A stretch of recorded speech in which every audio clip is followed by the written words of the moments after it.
If you love Japan, then Paolo from Tokyo might be one of your favorite YouTube channels.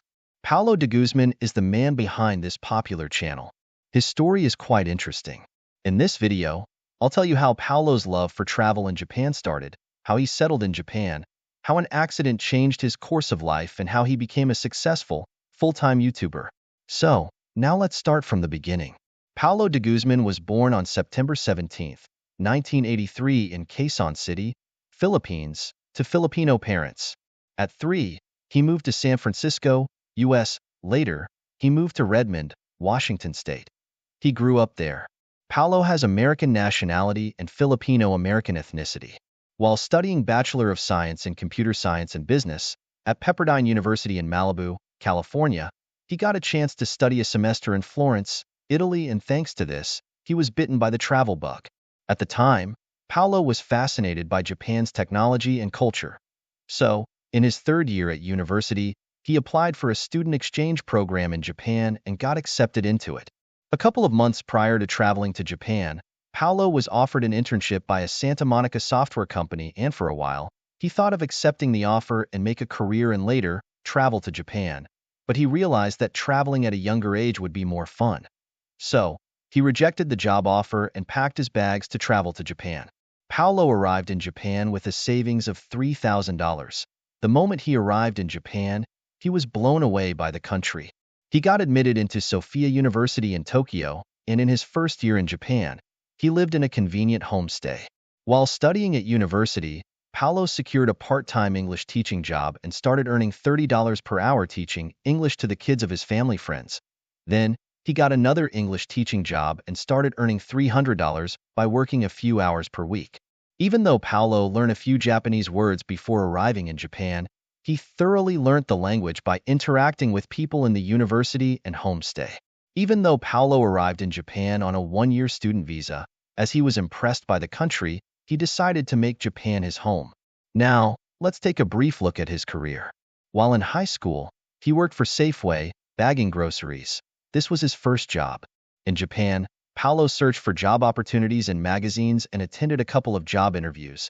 He attended an interview for the job of an account manager for a magazine, but couldn't crack it. Luckily, he cracked the second interview and secured the job of an associate engineer at Systemsgo in June 2003. At the time, he was still studying in the university. After securing this job, Paolo quit his English teaching job and was hired full-time at Systemsgo after his first year of university and got sponsored his working visa in Japan. He worked in that job until 2010, and at the time of resigning, he was working long hours as an IT project manager. Then, Paolo worked as an IT project manager at Tora from 2010 to 2014. He picked up snowboarding and soon fell in love with it. Unfortunately, he met with a devastating snowboarding accident, and while recovering in hospital, he realized the value of life and the unpredictableness of it. Prior to the accident, Paolo was working long hours at his job.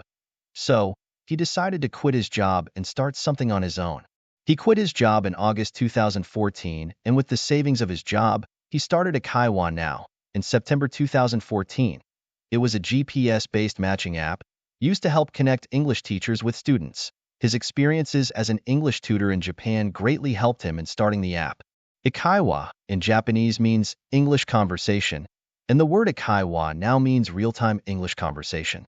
Paolo hired a small team in Tokyo and started funding his app all by himself, and as he needed more capital for marketing Akaiwa Now, he started working as a senior IT consultant at Akagata Solutions in Tokyo from December 2014, and he started using his salary to pay the developers of Akaiwa Now. Paolo met his future wife, Maiko, while working as a consultant, and he hired her as a full-time marketer for Akaiwa Now. She previously worked as a visual merchandiser in the fashion industry. Paolo decided to start his YouTube channel after having a discussion with Maiko. He started his YouTube channel, Paolo fromTOKYO, on October 23, 2016 and published his first video on the same day itself. At the time, he was inspired by Casey Neistat. Paolo used to initially shoot videos with his iPhone, and later, he upgraded to a Canon EOS R camera. His channel grew substantially in 2019, and thanks to this, he became a full-time YouTuber.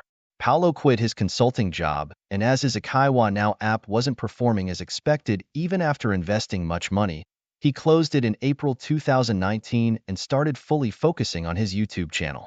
Currently, Paolo has 3.48 million subscribers on his Paolo fromTOKYO channel, and he earns from ads, membership, sponsorships, affiliate marketing, and merchandise. He also accepts donations on Patreon. In addition to his primary YouTube channel, Paolo has 3 other channels: Tokyo Zebra, Paolo fromTOKYO Clips, and Paolo fromTOKYO en Español. His wife also has a YouTube channel, Paolo de Guzman. Now, let's take a brief look at his personal life. Paolo married Maiko on January 11, 2019. She is Japanese and she lived for a few years in the US. This couple has a son, Taiga Wolverine de Guzman. Paolo lives in Tokyo, Japan. So, how are you inspired by Paolo de Guzman's story? Please comment below.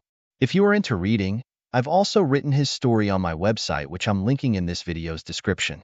If you are interested in more success stories of your favorite YouTubers, please subscribe to my YouTube channel.